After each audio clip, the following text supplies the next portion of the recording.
Because you know what? Because I'm trying to think about the people out there like, man, Foolish is a classic, man. You don't know what the fuck you talking about. You probably watch Star Wars. I do, motherfucker. All right, I do. Just look at the diversity on my wall. All right, I go from RoboCop to Nino Brown, from Nightmare on Elm Street 3 to Dead Presidents. Rocky 3 is my favorite movie. I don't give a fuck what y'all say. This was trash. And here's the review. All right, y'all. After about a 4-year hiatus, I am back covering the Master P No Limit movie catalog. And this one I was really looking forward to because Eddie Griffin told the story how Master P cut him a check on the spot for $1 million for his script for Foolish, right? But the problem with this movie was, the problem with me watching it was I couldn't find it anywhere. It wasn't on physical media. I couldn't find it on streaming. I couldn't find it nowhere. So finally, somebody uploaded it on YouTube, and I'm pretty sure there's probably some stuff missing. So I'm trying to be too hard on this movie. I'm pretty sure they probably chopped up a couple of things out and, whatever. But anyway, I was excited to watch this movie. And right off rip, yeah, it's better than I Got the Hookup 2. And the reason why I keep bringing I Got the Hookup 2 is because a lot of y'all came at me with razor blades and lemon juice when I talked about I Got the Hookup 2. Because I criticized it, I talked bad about it. It was not a good movie. And people started calling me sellout, Uncle Tom, Coon. Look, if you want to find that motherfucker, go look at the Hodge twins or Officer Tatum or Candace Owens. Don't look at me, all right? I'm just a brother who tell it how it is. I Got the Hookup 2 is trash, and I dare anybody to debate me on that. And I'm not even a good debater, but I would debate anybody on that shit. Fuck what y'all talking about. So anyways, Foolish stars Eddie Griffin, Master P, and man, this movie was like a who's who of like everybody, man. For such a low budget film like this, I'm like, everybody was in here. Yo, Uncle Mike from Breaking Bad, the late Bill Nunn, Andrew Dice Clay, what's your boy named Pinky from Friday? I keep forgetting the brother's real name. Ezel. Yeah, man, this movie had like a lot of motherfuckers in it, So yeah, Foolish is the story of Foolish, the titular character. I always have a problem saying that word. He's a aspiring comedian, wants to make it big in show business, but unfortunately, he's too real for Hollywood. All right, so he gets approached by these executives or whatever that want him to do this show, but he has to wear a dress. All right, so he gets approached to do these projects, and he can make big money. He can be a big star, but he basically has to sell his soul. So a part of me feels like this is somewhat autobiographical for him. Like this should happen to him for real, for him to write this. So this movie did have some really good ideas in it, and it did have some good stuff to say. You know what I mean? But this film was just not executed good at all. Like it just felt like just a whole bunch of scenes that they just Frankenstein together.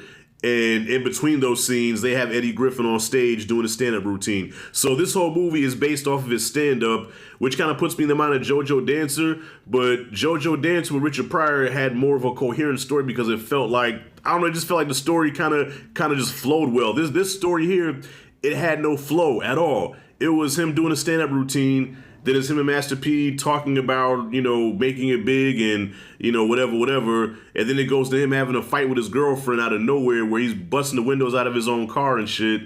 And then, I don't know, it was a jumbled mess. Like, none of this shit here kind of stuck together for the most part.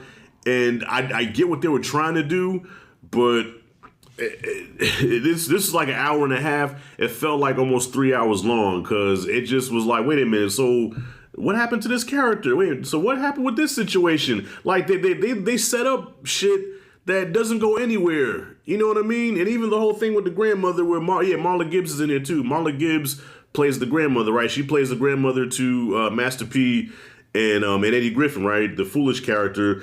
And she has like a scene or two and then she dies.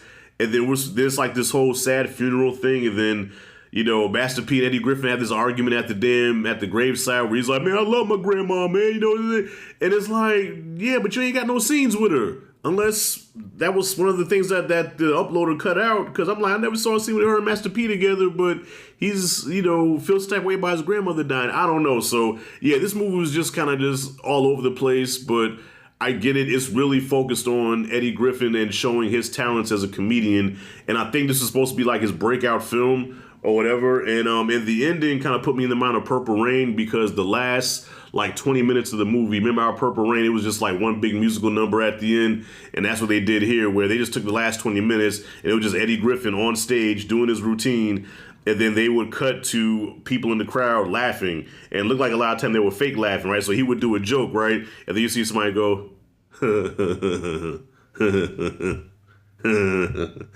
you ain't really laughing. And not saying Eddie Griffin ain't funny. You know, he did have some funny stuff in here, but it's like when you put a good comedy routine in a bad movie, it makes it less funny.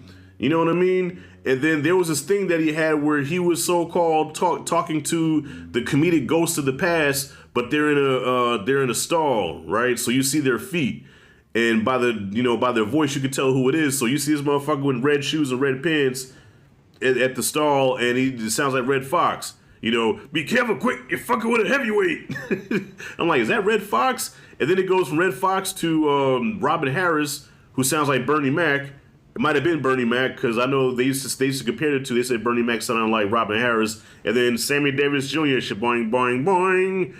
I'm like, okay, so these are supposed to be like the Force ghosts of comics or whatever. And look here, y'all. This movie is better than I Got the Hookup to, okay? I was going to say it's better than I Got the Hookup 1, but at least I Got the Hookup 1 did have some funny moments in there.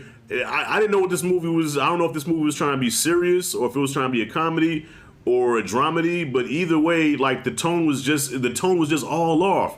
Like the parts where it tried to be funny, it was ridiculously silly, and then the parts that did try to be serious, they were hilariously bad. So either way, I cannot take this movie serious at all. But like I said, with the exception of the graveyard scene with P and Eddie Griffin, and then the whole scene. Oh, and Bill Duke. Yes, Bill Duke's in this movie. Yeah, Bill Duke plays the agent or whatever, trying to get him to part but he has to wear a dress. So yeah, the message was kind of clear in this movie, but the movie was just bad, and that's all I gotta say. And this was released in '99. So look, I'm trying to go back to '99, the time of the PS1. Stone Cold Steve Austin was the best wrestler. That's why I got a bald head. And DMX, both reasons I got a bald head. DMX was the man. No Limit was untouchable until Cash Money came. So I'm trying to put myself in the mindset of 1999. And I think even at the time, this is when I was working at Blockbuster, and this is during the start of my whole film critiquing journey, I probably still took a shit on this movie. But I can't take a total shit on it now. I'm going to take a shit on it now. I don't give a damn. Because you know what? Because I'm trying to think about the people out there like, man, Foolish is a classic, man. You don't know what the fuck you talking about. You probably watch Star Wars. I do, motherfucker. All right? I do. Just look at the diversity on my wall. All right? I go from RoboCop to Nino Brown. From Nightmare on Elm Street 3 to Dead Presidents. Rocky 3 is my favorite movie. I don't give a fuck what y'all say. This was trash. But Eddie Griffin was likable enough where I made it through the movie. Unlike I Got the Hookup 2, where I had to suffer through everything. At least Eddie Griffin made this somewhat likable. And Master P tries his best to act, but he does a lot of the shit where he's biting his lip and looking like, things just crazy, bro. But, I'm a businessman. I got to take care of my business. So with that being said, Foolish gets a D from me. I give it a D plus. I give it some props, and I think that's it. I think I got one more movie to watch in the No Limit catalog, and that's Hot Boys, which is kind of confusing because I'm like, isn't Hot Boys the Cash Money group? So why the hell No Limit got a movie called Hot Boys that's even spelt the same? What I think was Silk the Shocker. That should be really good. So if y'all know any more Master P movies I need to watch, comment freely below. Comment, what I should watch or whatever. So I've covered Lockdown, I'm Bought It, The Last Don, this one, Foolish. What else did I do? Uncle P. And that's all I can remember. So yeah, that's it and that's all. Foolish was foolish. And but it's better than I Got the Hookup 2. So if y'all don't like it, up yours with a twirling lawnmower. I'm out.